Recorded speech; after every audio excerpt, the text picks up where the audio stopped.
নমস্কার, আশা করি সবাই খুব ভালো আছেন। মনের কোণে নতুন একটা ভ্লগে আপনাদের অনেক অনেক স্বাগত। এখন সন্ধ্যে 7:30টার মতো বাজে। আজ রাতের খাবারের জন্য বানাবো মোগলাই পরোটা। তারই সব জোগাড়জাতি করছি। ময়দাটাকে একটু নুন, চিনি আর রিফাইন তেল দিয়ে ভালো করে মেখে নেব। মা মোগলাই খেতে খুব ভালোবাসে, তাই রাতের খাবারের জন্য মোগলাই তোড়জোড় করলাম। ছেলে এখন গেছে পড়তে।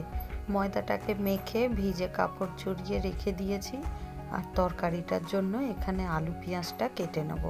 মা মোগলাই খেতে এতটাই ভালোবাসে, যদি আমরা কোনো সময় রাতের খাবারের জন্য রেস্টুরেন্ট থেকে খাবার আনাই, সেই সময় মা বলে আমার জন্য একটা মোগলাই এনে দে, তাতেই হবে।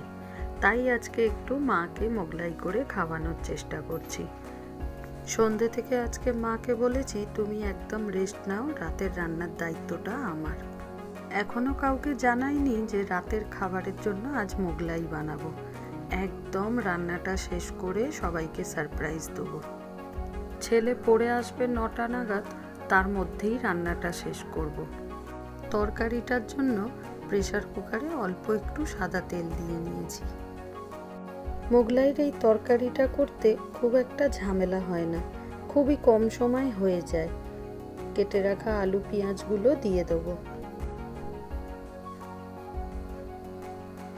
আলু পেঁয়াজগুলো দেওয়ার সাথে সাথেই খুব অল্প একটু আদা রসুন বাটা দিয়ে নিলাম। একই সঙ্গে দিয়ে নিচ্ছি একটু হলুদ গুঁড়ো, একটু লঙ্কা গুঁড়ো আর পরিমাণ মতো নুন।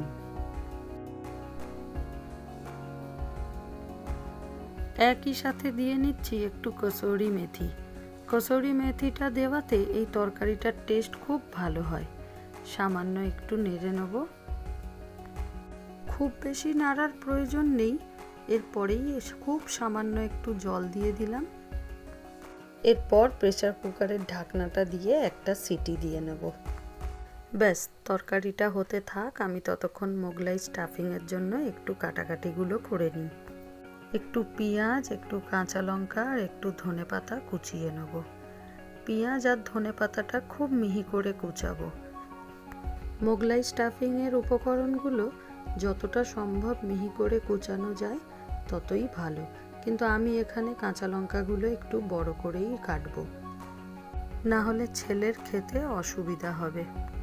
এখনও একটু আধটু ঝাল খেতে শিখেছে, কিন্তু কাঁচা লঙ্কার ডাইরেক্ট ঝালটা ওর পক্ষে খাওয়া সম্ভব নয়।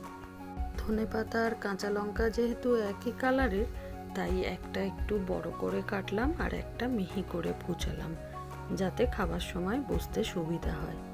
এখানে ডিমগুলো ভেঙে নিচ্ছি। পেঁয়াজ, লঙ্কা, ধনেপাতার মধ্যেই 4টে ডিম ভেঙে নিচ্ছি। আর এর মধ্যে দেব 4টে টোস্ট বিস্কুট। হাতেই একটু গুঁড়ো করে নিচ্ছি, যতটা গুঁড়ো করা হাত দিয়ে সম্ভব ততটাই।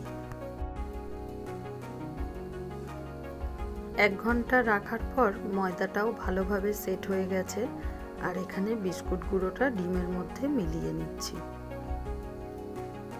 একটু নুন দেবো, দিয়ে ভালো করে ফেটিয়ে নেব। এখন রাত্রি 9:30টার মতো বাজে। ছেলে পড়ে চলে এসেছে আর ওর খুব খিদে পেয়ে গেছে।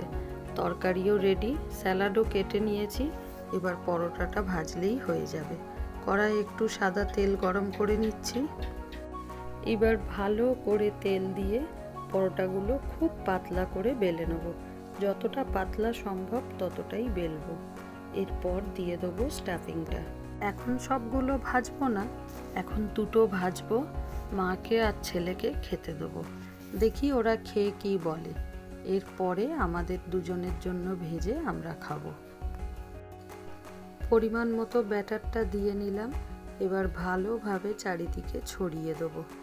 এই কাজটা খুব আলতো হাতেই করছি, না হলে পরোটাটা এতটাই পাতলা বেলা হয়েছে যে ফেটে যাওয়ার ভয় থাকবে। এবার সুন্দরভাবে মোগলাইয়ের মতো ভাঁজ দিয়ে নেব, তারপর ডুবো তেলে ভেজে নেব। ভাঁজ দেওয়ার সময় একটু আলতো হাতে চেপে চেপে দিতে হবে, না হলে ব্যাটারটা বেরিয়ে যেতে পারে।